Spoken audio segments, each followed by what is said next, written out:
In the near future, Earth is dominated by a powerful world government. Once free nations are slaves to the will of a tiny elite. The dawn of a new dark age is upon mankind. Countries are a thing of the past. Every form of independence is under attack, with the family and even the individual itself nearing extinction. Close to 80% of the Earth's population has been eliminated. The remnants of a once free humanity are forced to live within highly controlled, compact, prison-like cities. Travel is highly restricted. Superhighways connect the megacities and keep the population from entering into unauthorized zones. No human activity is private.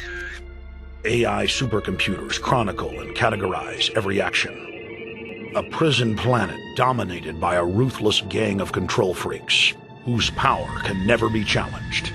This is the vision of the global elite, their goal. A program of total dehumanization, where the science of tyranny is law. A worldwide control grid, designed to ensure the overlord's monopoly of power forever. Our species will be condemned to this nightmare future unless the masses are awakened to the New World Order master plan and mobilized to defeat it. Erected by a secretive group, the Georgia Guidestones are a testament to the elite's plan for a world religion, global laws, with a global court and army to enforce it. And set in stone, it is written that the population never rise above 500 million.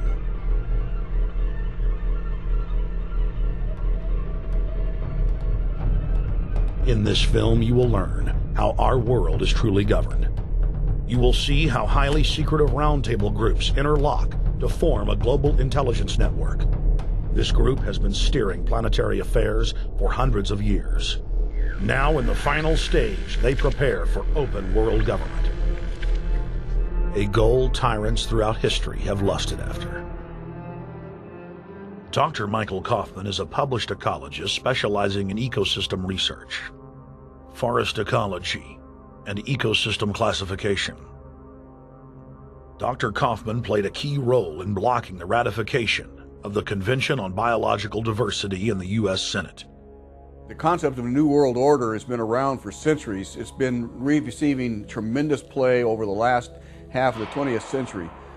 George Bush, the first senior president, George Bush, used it a lot in his speeches and really implies that he really wants to see a order in which we have a universal or a global type of governance in which every human being on planet Earth is ultimately responsible to policies that are being formulated at the international level.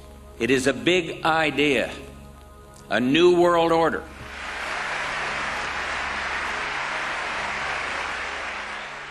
President Bush said that the New World Order was in tune, and that's what they were working for. The UN is part of that government. They're working right now very significantly for a North American Union. That's why there's a lot of people in Washington that don't care too much about our borders. They have a philosophic belief that national sovereignty is not important. It's also the reason I have made very strong suggestion that we need not be in the United Nations for our national security. It's really always the same. You go back throughout all of history, the Roman Empire, the Soviet Union, Hitler during the Nazism was always saying that it's going to create the utopia for the average person, when in fact, history always shows that it does exactly the opposite. Conquest and empire is as old as civilization. Babylon, Egypt, and Greece. They all built empires in an attempt to rule the world. The Roman system at its peak dominated the known world. Complex governmental systems were developed to control diverse populations. During the period between the 15th and 19th century, new empires emerged and again waged war for supremacy. The nobility, as well as the thriving merchant class, were financed by a handful of private banks. Many of the great money houses would hedge their bets and finance both sides of a war. Sophisticated intelligence-gathering networks gave the financiers a clear edge over the governments they were slowly gaining control of. On the 18th of June, 1815, agents of the British arm of the Rothschild family looked on as Emperor Napoleon Bonaparte fought desperately to save his army from the jaws of a British-Prussian pincer attack. A Rothschild agent was able to get the news of Napoleon's defeat at the hands of Lord Wellington to Nathan Rothschild a full 20 hours before the news reached London. Nathan, the head of the British arm of the Rothschild family, put out the rumor to the London Stock Exchange that Napoleon had won the war. Stocks plunged by 98%, and Rothschild was then able to buy up the entire British economy for pennies on the pound. When the news of Napoleon's defeat finally arrived, stocks soared. Britain was now the undisputed ruler of Europe, and Rothschild ruled England. The already dominant British Empire grew even more aggressive. Her troops and bureaucracy spread across the globe.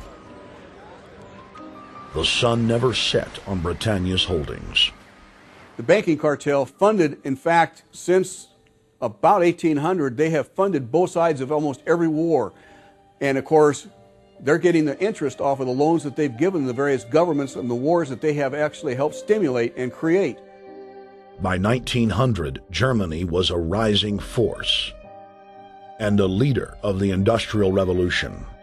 World War I, for instance, there was absolutely no reason to have World War I, except that it was an ideal opportunity for the banking cartel to make a pile of money by funding both sides of that particular war. On June 28, 1914, the heir to the Austrian-Hungarian throne, Archduke Franz Ferdinand, was assassinated while traveling in a motorcade.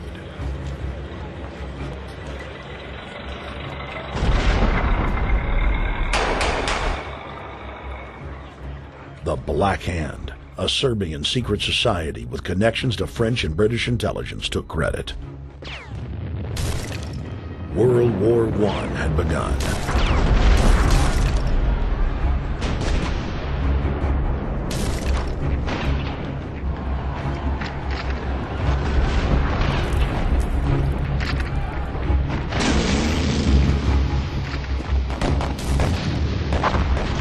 Armaments companies financed by Rothschild-controlled banks in Germany, France, England, and Austria bankrolled all the factions.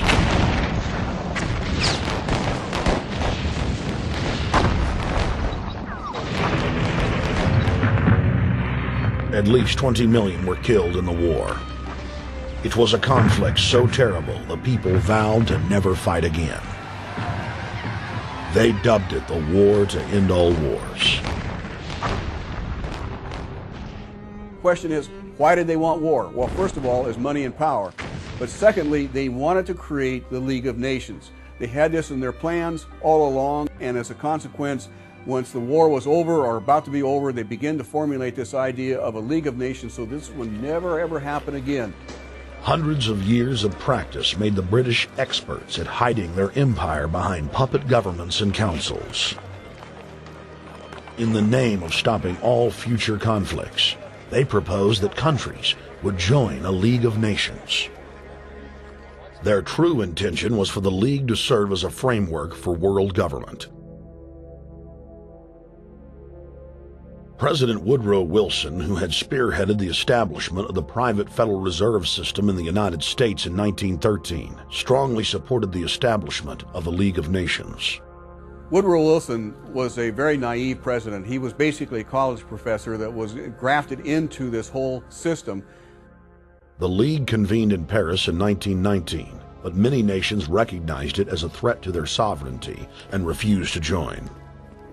Frustrated by the U.S. Congress blocking the League of Nations, British intelligence, with the help of the Rockefeller family, set up the Council on Foreign Relations in New York City in 1921.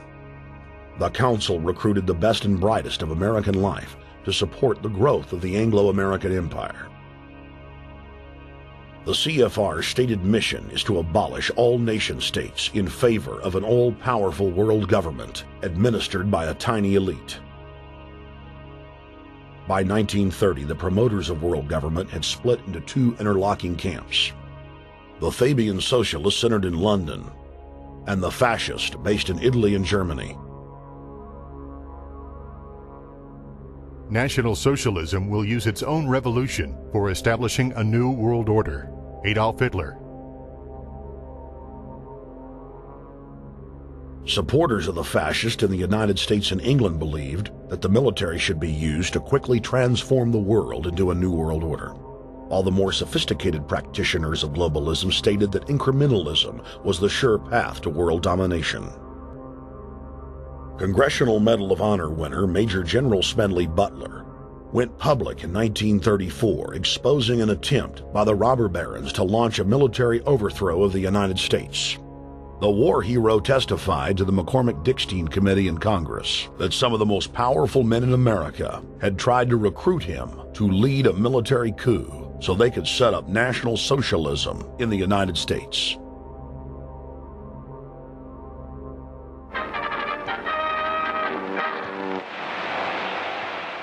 I appeared before the Congressional Committee, the highest representation of the American people, under subpoena to tell what I knew of activities which I believe might lead to an attempt to set up a fascist dictatorship. I was supposed to lead an organization of 500,000 men, which would be able to take over the functions of government. The fascists had also made deep inroads in England. Edward VIII, King of England, was forced to abdicate the throne because of his public support for Hitler. Was es sich dabei nicht nur das negative Problem der Bekämpfung dieser Lehre und ihrer Organisation handelt, sondern die Durchführung der positiven Aufgabe der Gewinnung des deutschen Arbeiters für den nationalen Staat.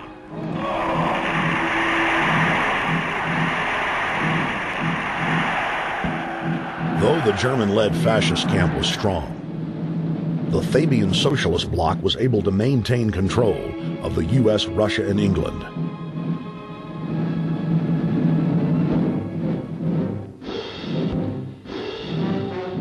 In the build-up to World War II, and during the conflict, the bankers again financed both sides, just as they had done with Napoleon.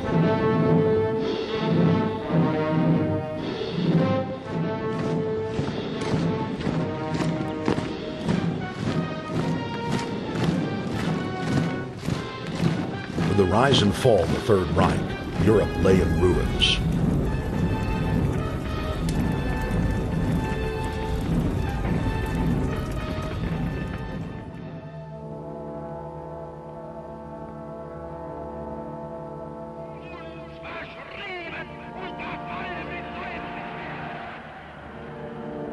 Once again, the elite claimed that only global governance could save humanity from certain destruction. And this time, the elite would succeed in setting up their world body.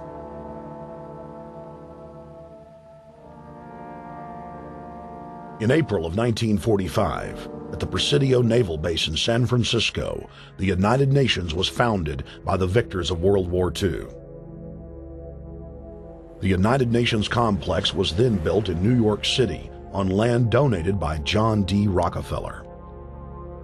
Shortly after the elite established the United Nations as their base in the United States, the newly formed World Council quickly began work on the next phase in their plan, the incremental formation of continental superstates.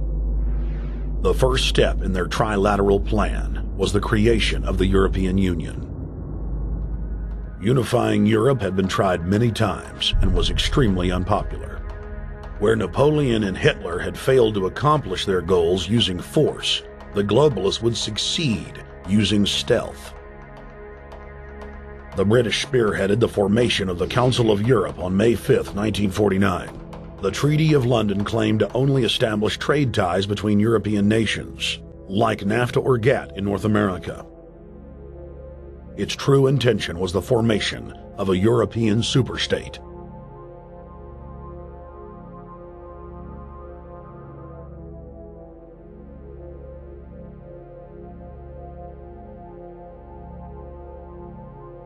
In 1954, the elite of the planet met in secret at the Bilderberg Hotel in Oosterbeek, Holland. The Bilderberg Group would later admit that their mission was the formation of the EU. Once the EU was established, under the guise of trade deals, a North American Union and Asian Union would be formed. The three interlocking superstates formed the core of the global government, while the United Nations would serve as a world regulatory and enforcement body over the Third World subregions. The Bilderberg Group consists of the heads of all of the managing roundtable groups that steer individual countries. Picture the elite power structure of the world as a giant pyramid, with only the elite of the elite at the tip-top of the capstone. The group has been so secretive that until the mid-1980s, the controlled corporate media denied its existence. Into the late 1990s, coverage only consisted of rare one-line mentions.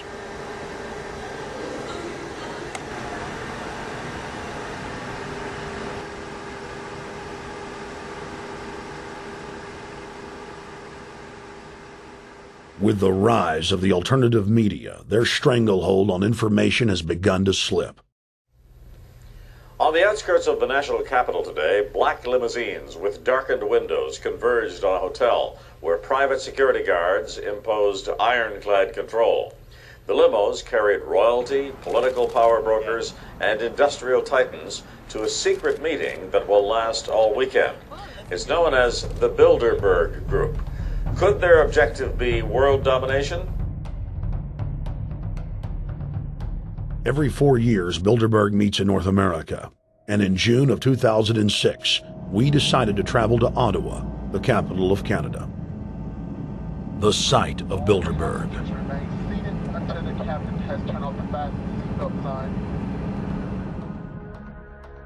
In Bilderberg's long history, many reporters attempting to cover the group have been harassed, detained, and even jailed.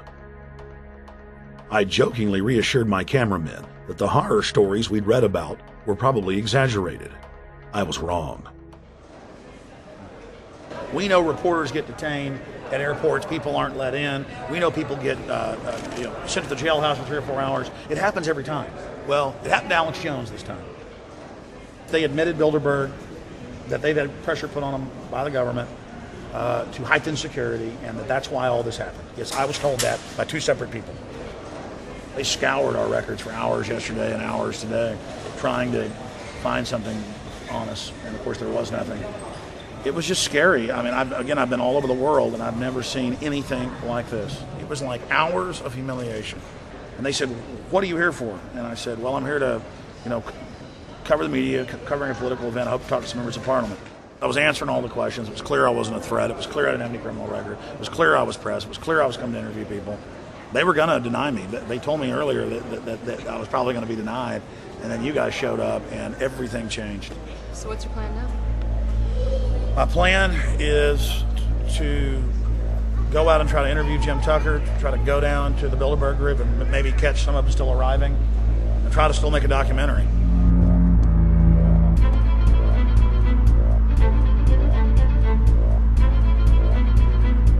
So instead of being here at 8 a.m. in the morning when the Bilderberg Group attendees, the 100 elite of the planet, start showing up, we're going to be getting here about 3:30 or so, and we'll see if we can catch any of the elites coming in.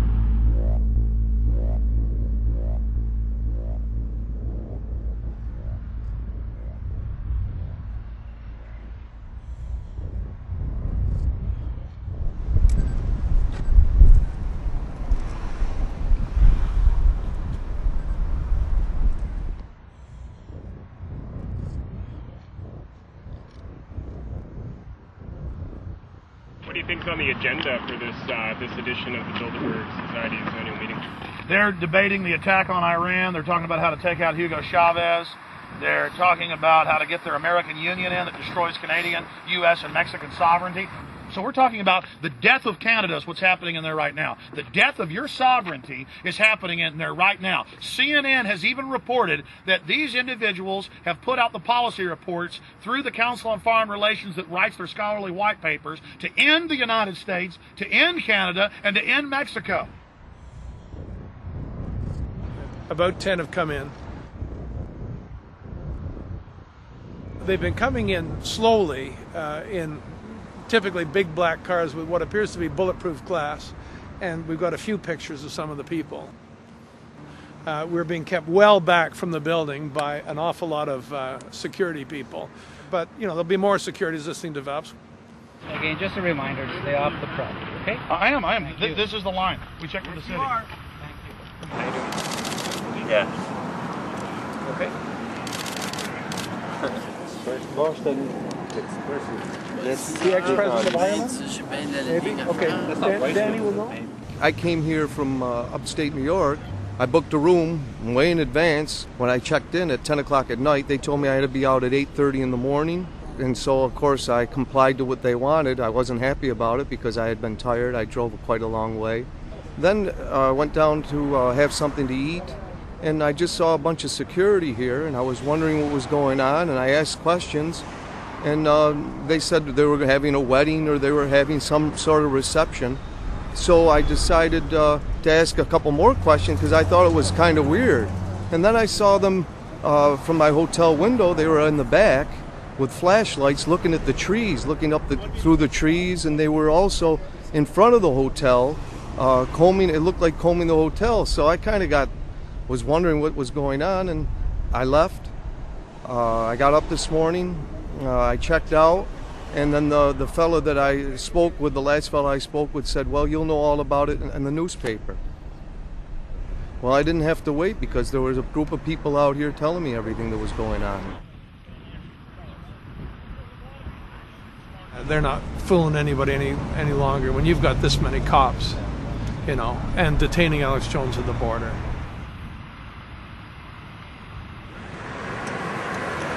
Get them on both sides. Yeah, you crook. Yeah, you're going to go to jail like Ken Lay. Oh, yeah, there's one right there. Hi. Hey, we're not your property. We're not your slaves. We're going to defeat the New World Order. The New World Order is going to be defeated. You realize that? I'm glad you do. Always does throughout history.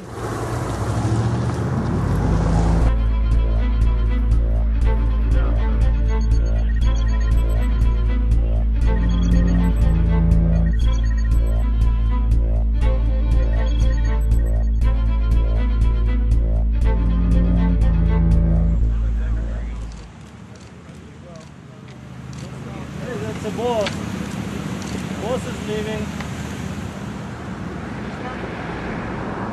Etienne Davignon is the honorary chairman of the Bilderberg Group, as well as the head of its steering committee. The committee he heads selects and invites each year's attendees. In the last decade, the list of attendees has been leaked to reporters by moles on the inside. Veteran newspaper reporter Jim Tucker has been covering the Bilderberg meetings for over 30 years and has physically attended more than 20. We traveled back to our hotel to see if Jim Tucker received the 2006 list. First heard about Bilderberg in 1975, and I said, I don't believe it. That's not possible. Who in hell's Bilderberg? I spent 20 happy years with metropolitan newspapers. All the wires are clicking at my ear. That could not happen without me knowing about it. And the thing that first impressed me most was columns in 1957 by the late, great Westbrook Pegler, widely syndicated columnist.